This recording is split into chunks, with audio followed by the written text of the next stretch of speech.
Hello Internet, Seth Skorkowski, and it's time for another war story video. RPG players have a reputation for taking the simplest non-obstacle and just overthinking it into the most ridiculous, overcomplicated thing imaginable. My players are extremely proficient in this, and I love giving them hell about how they'll take the simplest problem and turn it into the stupidest, most time-wasting scheme that takes hours and hours and in the end only makes the situation worse than when they started. And while I would love to say that this story was about my players being over-paranoid idiots and laughing at them because, I'm so much smarter than them, it's not. In fact, my players weren't even there for this. And also, I wasn't the game master for it either. That's right, this story is about me, taking the player seat and asserting my dominance by making the stupidest, most overcomplicated and time-wasting plan imaginable. A plan so stupid that could only be conceived by an entire table of professional GMs who are all secretly terrible players.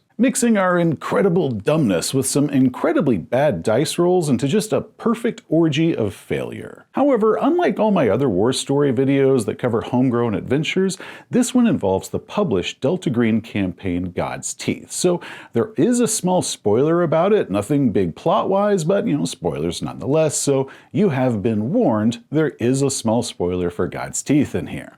Okay, so let's rewind time. It's May of 2025, and we've been playing this Delta Green campaign for several months now at this point.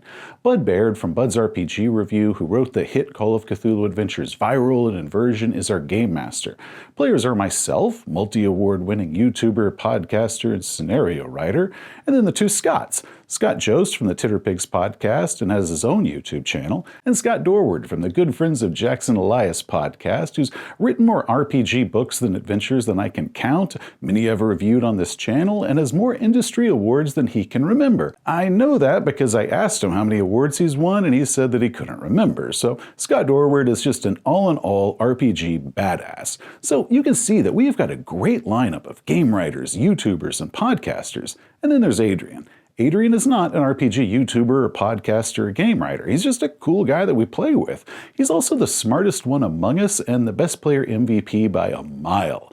Unfortunately, Adrian missed this session, which left these three idiot experts up to our own devices with no adult supervision. So Adrian is innocent of all the stupidity that happens whenever the professional gamers try to be clever. Now, the setup is that our characters belong to a super secret government program that investigates, eliminates, and covers up supernatural threats. Now, the particular case that our characters are working for this campaign has been going on for the last 19 years of our lives, but eventually the trail on it had gone cold. Your handler calls you in and says, "I got a really easy job for you guys. It appears that your suspect tried to hire a hacker in order to get some fake IDs and credentials, but the hacker had a bad feeling about this guy, so he called in an anonymous tip to the authorities, which we intercepted." He said it was an anonymous tip. This is Delta Green. We get to decide who's anonymous and not. Anyway, I'm giving you guys a federal warrant. I want you to go to his house and talk to this guy, find out everything that he knows about the suspect, and get back to me ASAP. It's time we nail this guy and close this case once and for all. So, armed with our search warrant, we left with our orders. Orders which I stress were extremely simple. Guys, before we go walking in there, I say we investigate this informant. Definitely. So looking him up, we learned that he made fake credentials and some sophisticated scheme for doing plagiarized papers for rich college kids. He was also anti-government and a conspiracy theorist. Now, this adventure, by the way, takes place in the year 2020, so there is no shortage of anti-government conspiracy theories going on at the time.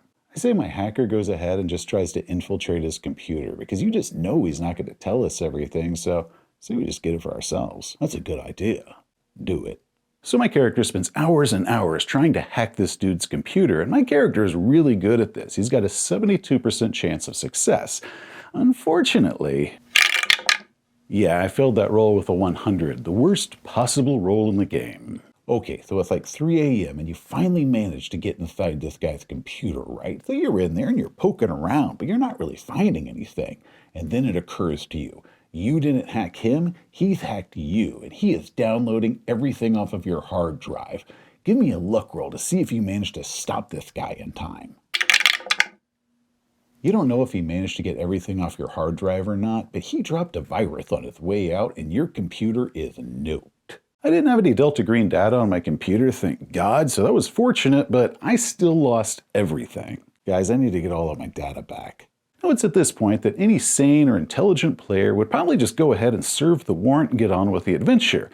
Unfortunately, we decided to go with option B instead. Guys, we know that this anti-government dude is perfectly aware that somebody just tried to hack him, so I say that we use that to our advantage. I'm listening. So our idea is that we were going to lean into this guy's paranoia and conspiracy theories, and instead of just serving the warrant, which means that he wouldn't trust us because he knew that we were with the government, and that would make it harder to get any sort of information from him voluntarily, we would approach him, and we were going to tell them that the deep state was onto him, and they are the ones that had tried to hack his computer, and they were coming after him. We, however, were the good guys operating within the government, working to topple the deep state from the inside, and we were going to offer to take him to a secure safe house for his protection. So we're going to need to construct a safe house for this job. We could rent a storage unit and use that. Yeah, because it'd make it a lot harder for him to escape once we lock his ass inside of it. Then, while we've got him back at the safe house telling us everything that he knows, we could take our time searching his house without him interfering and being all around us. So our characters rented a storage unit, then we bought a bunch of stuff to decorate it out as a working safe house with beds and food and water and all sorts of stuff to make it appear like a secret cell's headquarters. Then once we were done and under cover at night, we headed out to the informant's suburban home. Now my hacker found the neighborhood optic fiber hub and went to disconnect the internet and the phone to the informant's house. Unfortunately, I also failed this roll, didn't realize that I had failed the roll, and I cut the neighbor's internet instead. My character spent years working undercover, so I'm going to make initial contact with him, sell him on the story and get him to trust me. Then we'll call you guys who will show up and then take all of us to the safe house together. So the agent approached the door and met this tipster hacker. Hey man, what do you want? The agent told him that he was in danger because the deep state was coming after him. You guys are parked down the street, right? Yeah, a few houses down. So he leans out and he peers up and down that dark street and... Ooh, critical success. Holy crap, I see him! Get inside, boy, they're lurking down the street. So me and the other agent drive off, and I'm trying to convince the other player that we just need to steal a different car now in order to make our appearance later on to escort this hacker to the safe house. Meanwhile, the undercover agent is inside the house and trying to convince him that we have this safe house prepared for him, but he is resisting this offer.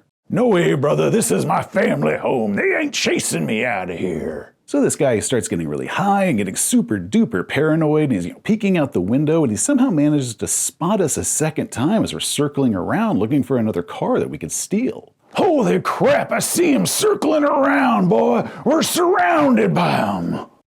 So this dude is paranoid, he's high out of his mind, so he pulls out this hand cannon. Looks like we're gonna be making our last stand here, brother. Just you and me against the deep state. They ain't taking us alive. So this is not going at all how we had planned it, and our guy on the inside is trying to calm him down, and I'm still trying to look for a new car that we could steal, and we're several hours into the session at this point, and it's at this moment that the lead agent's phone begins ringing. Who is it? It's your handler calling. Yeah, I think I'm gonna just ignore that call. Seth, your character's phone begins ringing. It's your handler. I'll answer it. Are you with the senior agent right now? Yes, sir. Put him on the line. It's for you. Did you ignore my call? No, sir. We're in the middle of an operation currently, so I set my phone on silent to not disrupt a delicate situation. Middle of an op? Have you guys even served that warrant yet? Oh, no, sir, but we're currently making contact with the informant right now. Making contact? It has been 3 days. What's the holdup? I've been waiting on my report of what you learned. No. Serve the warrant. That's why I got it for you. It's a simple task. How are you guys even fucking this up? Find out what he knows and get back to me. Yes, sir. Right away, sir. Now, it's at this point that even the most reasonably intelligent player would realize that this was not a role-played conversation between the characters and their boss. This instead was the game master telling the players that they are making things just way too complicated and they're wasting time, and the player should just get on with the adventure. And you would think that 3 expert game masters would get that glaring hint. But what if they didn't? Instead, they said, nah. So this just keeps going on. Our agent on the inside has at least managed to divert attention away from himself as being suspicious, but it's beginning to look like it's about to turn south on him, and I still haven't found a good car to steal, so we just decide that we were going to go ahead and try to bluff our way inside. You two ain't fooling me. You're with the deep state. I seen you circling around out there. So get off my property. So at this point, things escalate. The guns come out, we wrestle this guy onto the floor, manage to get the cuffs on him.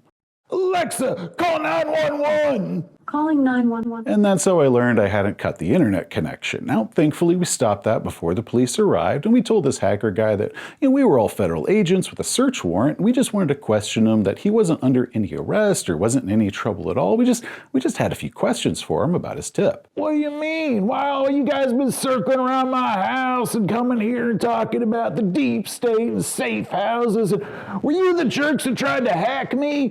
Why didn't you just say that you had a warrant? Why all this lying and fibbing and stuff? I don't even know what to believe no more. I'd love to say that we had a good answer for that, but not really. Now, it was at this point that our 5-hour session had finally drawn to a close. Now, unfortunately, the guy that we were there to question was already extremely hostile toward us, so getting answers from him was going to be a lot more difficult than it would have been had we just simply walked up to the door and introduced ourselves and just talked to him. Needless to say, Bud was more than just a little annoyed with us at this point, and he had no problems voicing that. I swear that I thought that this part would only take us like 20 minutes and that we'd be spending most of the session just learning all the information that this guy knows in order to ramp up for the big finale, but we spent an entire session just trying to make contact with the guy. I mean, I had your handler call you at one point and tell you just to serve the warrant, and you guys still kept going with fucking safe houses? Like, what the hell? Like, why do you guys have to make it so complicated? Well, we're just keeping it interesting. Todd, you tit. So the next session, we did get to question the hacker, and we got all the information that we needed, and we were able to get back on the bad guy's trail and back onto the campaign and planning our assault for the campaign's big finale. It only took us a full session to bother talking to the informant that we were told to talk to at the very beginning of the previous session. The God's Teeth campaign comes with tons of contingencies and advice for all the random directions that player characters might go, but it didn't have any, tips or advice for anything concerning the part where they're just to serve a warrant and talk to a tipster to get back on the bad guy's trail. So evidently in all the playtests they did for this campaign, everybody played smart and not a bunch of overthinking paranoid idiots. I think the word you're looking for is creative. Seriously, the adventure is all, if the PC's knock on his door, he opens it and isn't surprised to see federal agents. It only took us 4 to 5 hours to get past that one single paragraph, but at least it was memorable. Now, sadly, after that session where we finally talked to the informant, we were gearing up for the campaign's big finale, just 1 or 2 sessions before the whole campaign was going to end, Bud Baird became ill and passed away rather suddenly, and he was a good friend and an extremely patient game master and is deeply, deeply missed. A couple of us briefly considered taking on the Game Master's role and just running the rest of us through that finale for God's Teeth, but then we decided that it just wouldn't be as much fun as we imagined it because, Bud wasn't there with us at the time. So we decided that we were just going to have one final get-together and, read the end of the campaign together and just really reminisce about all the fun times that we had, especially that session when Adrian could not act as the voice of reason and intelligence, so the 3 of us devised the most overcomplicated solution to a completely nothing problem. And because our God's Teeth campaign was winding to a close, Bud had already assembled a new group, just bringing in 2 more players to start an Impossible Landscapes campaign once we were done with God's Teeth. And, not wanting that to die, and because we wanted to keep all playing together, Scott Jost took on Bud's Game Master mantle and has been running us through Impossible Landscapes. And once again, everyone is an RPG YouTuber and podcaster, except for Adrian. And once again, Adrian is our MVP and the smartest player in the room. One recent session, we were just rolling supernaturally bad, which is, pretty normal for us, but then Adrian had to leave early, and within minutes of him leaving, one of the characters went insane and shot another character through the throat and killed him. We really need to learn to stop playing if Adrian isn't there. Well, the problem is that none of us are smart enough to remember that, except for Adrian, of course, but he's not there to remind us, and Adrian's also just too polite to order us to stop playing if he's not going to be there, because, we're dumb. Anyway, so after that session that we burned, just trying to serve a warrant, I told my wife about it, laughing about how just incredibly stupid we were. And she just looks at me and she's all like, since this guy was a lonely internet conspiracy theorist, why didn't you just try catfishing him instead? Which is like a billion times better than anything that we came up with. But, it is always really easy to come up with a good idea if you're not the one that's there at the time. And when Bud said that this was a simple job and all we had to do was serve a warrant and talk to the guy, and then had his NPC handler, our boss, call us on the phone and say, stop screwing around, just serve the warrant and talk to the guy, how are we supposed to know that it was just going to be as simple as serving a warrant? And yes, I have had to admit to my group, with as much crap as I give them about overcomplicating really simple tasks and just ignoring key NPCs and setting the games on fire with weapons-grade stupid plans, I am not any better at it than they are. In fact, I'm their king. The reason that I'm a game master isn't because I am smarter than my players are, it's because I am the dumbest guy in the room, and maybe, just maybe, that's the true secret to being a great GM. Hi, thanks for watching. If you enjoyed our stroll down memory lane, just hit that thumbs up. We'd appreciate that. Or if you agree that Seth is a dumbass, hit that thumbs up, because I would appreciate that. If you want to see some more of our other videos, such as war stories or RPG philosophy, just hit that subscribe button. Till next time, gamers, Excelsior! It seems kind of weird that Seth has this whole channel and all these videos about, good player behavior, good things that players should do, but all of his war stories about him being a player is all about him just being a dumbass or a murder hobo. Well, it just goes to show that those who can't do, teach.